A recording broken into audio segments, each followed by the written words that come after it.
Grammar Girl here. I'm Mignon Fogarty, and this week I have a quick and dirty tip about the word tumult, an update about bowls in a china shop, and a meaty middle about modifiers, such as always and never. Let's start with the tumultuous pronunciation of tumult. A few months ago, I had a segment about what it means to read someone the riot act. And I told you that the official name of the act starts with an act for preventing tumults and riotous assemblies. But recently, an English teacher in Tehran named Marshall pointed out that I had mispronounced tumult as tumult. A tumult is a riot or uprising or just a loud, disorderly crowd. According to the Oxford English Dictionary, we get tumult from a Latin word that meant commotion, bustle, uproar, disorder, or disturbance. And Merriam-Webster notes that it may be related to a Sanskrit word for noisy.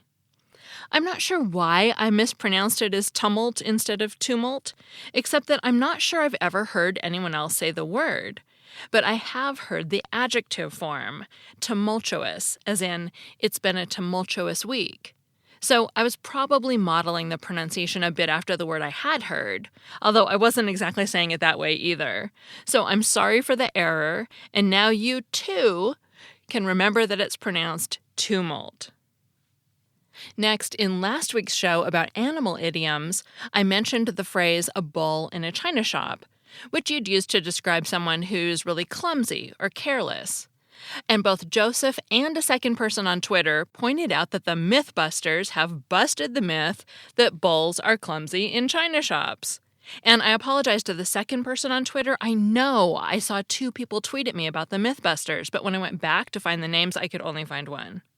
Anyway, I'll put a link in the transcript to this fabulous short Mythbusters video. They actually set up a china shop in a bull ring and let in a bull, and he didn't knock over anything.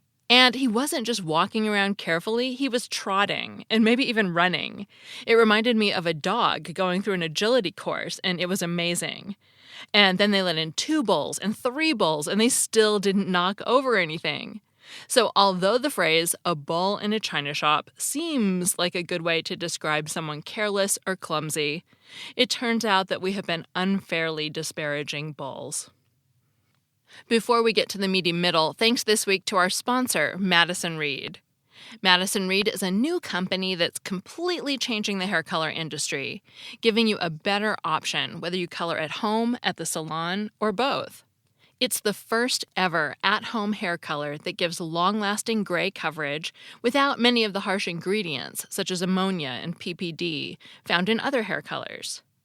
You'll notice the difference right away. No harsh chemical smell, soft, shiny hair, and unbelievable shine. The color is rich, multi-tonal, and natural-looking. Their reviews are full of happy clients saying Madison Reed color is as good as or better than what they get at the salon, all for a fraction of the cost and time of the salon. Madison Reed also has a love guarantee. If you don't completely love your hair, their staff of licensed colorists will send you a new color kit on them. And if you're still not satisfied, they'll give you your money back. No risk, all reward. Go to madison-reed.com to find your perfect shade. Visit today to get 10% off plus free shipping on your first color kit when you use the code GrammarGirl. That's madison-reed.com and the offer code GrammarGirl. And next, we'll discuss words you should never use and words you should always avoid, or something like that.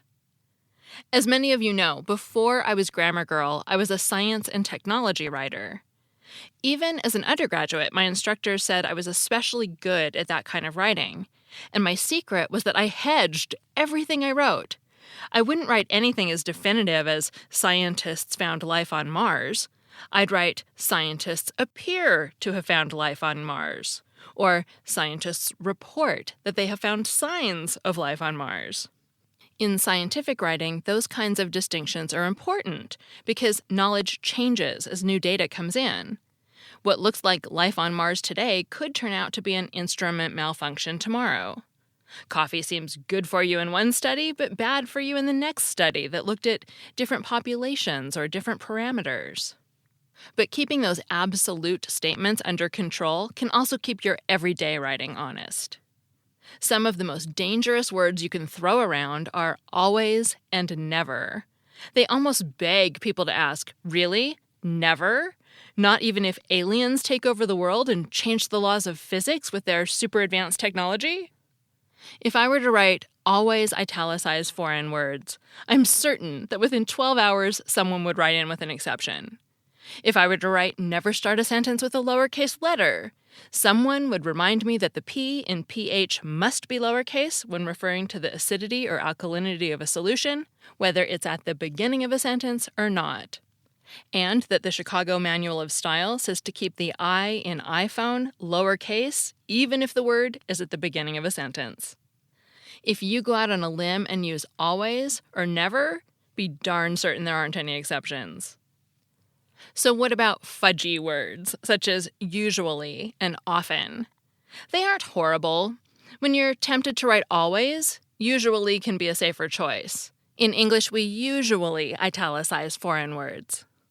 The problem is that sometimes people use these words without any real knowledge of whether something happens often or usually.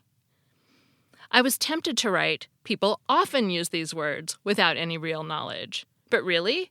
Is it often? I know I see it done, but when I think about it carefully, I'm not willing to commit to often. Sometimes is more accurate. People have asked about the difference between most and many. Okay, it was only one person, so it wasn't really people. I should have said someone. Someone asked about the difference between most and many. Both most and many indicate a large, indefinite amount. Technically, most is more than many. Most is a superlative that means in the greatest degree or in the majority of instances. So you could argue that it's only correct to use most when you're talking about more than half of something. For example, most of the time would have to be at least 50% of the time. Although in practice, I suspect most people don't strictly adhere to that definition. Get it? Most people? My advice to careful writers is to avoid using most and many unless you have evidence that what you're talking about is a lot of people or more than half of the time, for example. It shouldn't just be your opinion. The thought, I believe snails are adorable and make great mascots, floating through your head shouldn't lead you to write, many people believe snails are adorable and make great mascots. Going back to my opening paragraph, how did I know that many of you know that I used to be a science writer? I didn't.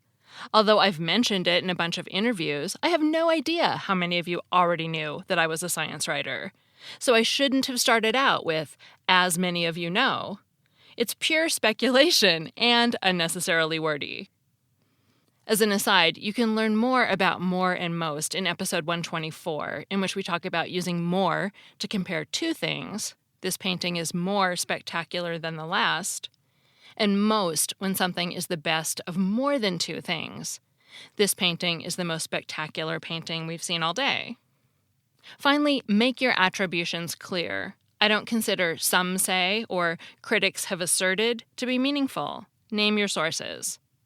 Earlier, when I said someone asked me about the difference between most and many, it would have been better to name the person. A reader named John T. asked about the difference between most and many. Finally, thanks to all the people this week who told me where they listen. Stephen tweeted a gorgeous picture on the Thompson River in Longreach, Queensland, where he says he listens while kayaking. Michael listens on his long bus commutes between Seattle and Tacoma, and since I grew up in that area, I know how long those bus rides can be. Randy posted a beautiful picture on Instagram of an outdoor nook at the University of Hawaii where she listens. Sue in Adelaide, Australia says she listens while decorating her home and posted a picture of some lovely orange flowers. Redemption 787 in Nara, Japan, listens while walking to work in the Japanese school system and posted a beautiful snowy picture. And Tej listens when he gets back from work every day in Bangalore. And I was especially delighted this week to hear from my first canine listener. Franklin the pup tweeted that he listens with his daddy, Joshua J. Master, in South Carolina and loved the segment on animal idioms. Thanks, Franklin and Joshua. If you want to tell or show me where you listen, tag me and use the hashtag #WhereIListen on Twitter and Instagram. I love to see them. I'm Mignon Fogarty, better known as Grammar Girl. You can find transcripts of this podcast and all my other Grammar Girl articles and podcasts at quickanddirtytips.com.